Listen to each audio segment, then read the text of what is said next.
네, 안녕하세요. 오늘은 상속세를 신고하는 일반적인 절차 볼게요. 상속세를 신고하는 과정에서 몇 가지 절차가 있고 하나씩 볼게요. 제일 먼저 사망신고를 해야 돼요.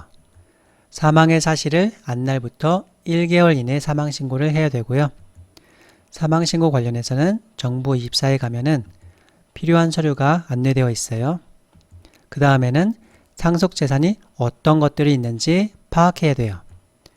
돌아가신 분, 피상속인에게 부동산이 있었는지 또는 주식과 예금 등의 금융재산이 있는지 확인을 하고 재산뿐만 아니라 채무금액, 빚이 있는지도 확인해야 돼요. 그래야 그만큼 상속재산에서 빠지니까.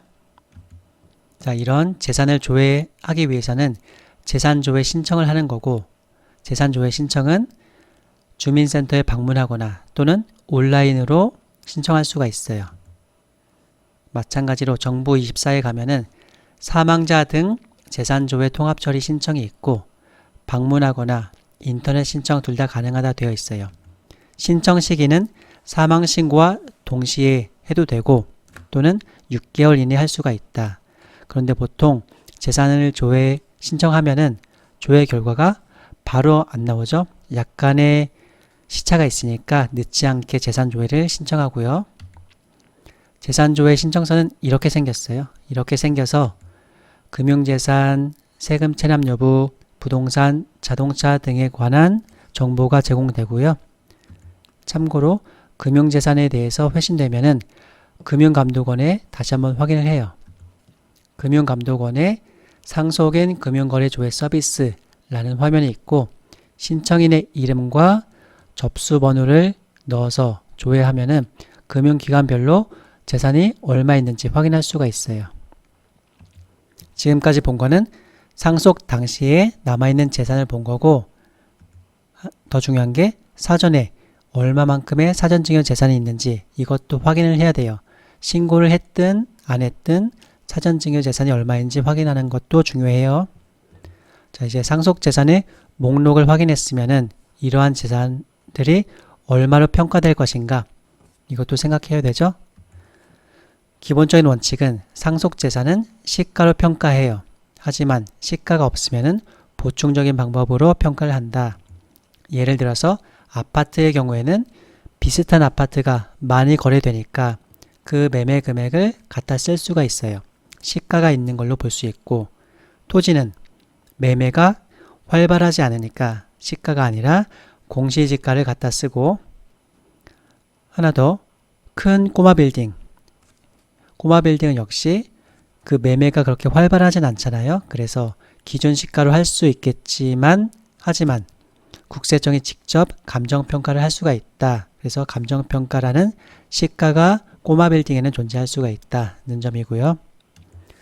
자, 이제 상속재산이 어떤 게 있는지 또 얼마만큼으로 평가되는지 봤으면은 그 다음에는 상속인들 간에 상속재산을 어떻게 분할을 할지 서로 협의를 해야 돼요. 유언이 있었다면 그에 따르면 되지만 유언이 없었다고 하면은 상속인들 간에 협의 분할을 하면 돼요. 상속재산을 분할할 때 이 재산을 누가 얼마만큼 가져갈지에 따라서 상속공제가 달라질 수도 있고 또 받는 상속인인 자녀에게 주택이 있다고 하면은 그 자녀의 양도세도 한번 생각을 해야 되고 하나 더 부모님 두 분 중에서 한 분이 먼저 돌아가신 경우라면은 그 다음번에 상속세도 생각을 해서 상속재산을 분할하면은 약간의 절세 효과가 있을 수 있어요. 상속재산 분할 협의서는 이렇게 생겼어요. 참고하시고요. 자, 이제 상속재산을 누가 얼마나 가져갈지 협의했다.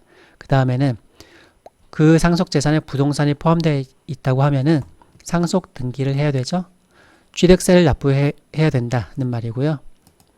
일반적으로 취득세는 60일 이내에 신고 납부해야 되지만 상속이라고 하면은 상속 개시일이 속하는 달에 말일부터 6개월 이내 취득세를 신고 납부한다고 되어 있어요. 자, 취득세도 납부했으면은 상속세도 신고 납부해야 되고 마찬가지로 6개월이에요.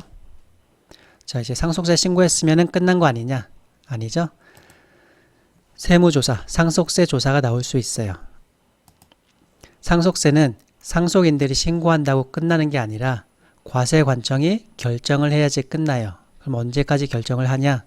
신고 기한으로부터 9개월, 이때 상속세를 결정하는 기한이에요. 자, 이제 만약에 세무서 또는 지방국세청이 상속세를 결정해서 끝났다. 그럼 정말 끝난 거냐? 아니죠. 사후관리가 있어요. 모든 상속세에 대해서 사후관리하는 건 아니지만 일정 부분에 대해서 사후관리하지만 보통 5년간 사후관리가 들어갈 수 있다. 누구 대상으로? 상속재산의 가액이 30억 이상인 경우로서 상속 개시 당시보다 재산이 크게 증가했다. 무슨 말이죠? 상속세 신고했을 때 혹시 재산을 빼먹고 신고한 거 아니냐? 그래서 약간 의심의 눈초리를 볼 수 있을 때 그때는 사후관리가 들어갈 수 있다는 거였고요. 네, 오늘은 일반적인 상속세 신고 절차 같이 한번 봤습니다. 가까운 전문가와 꼭 상담하시고요. 이상입니다.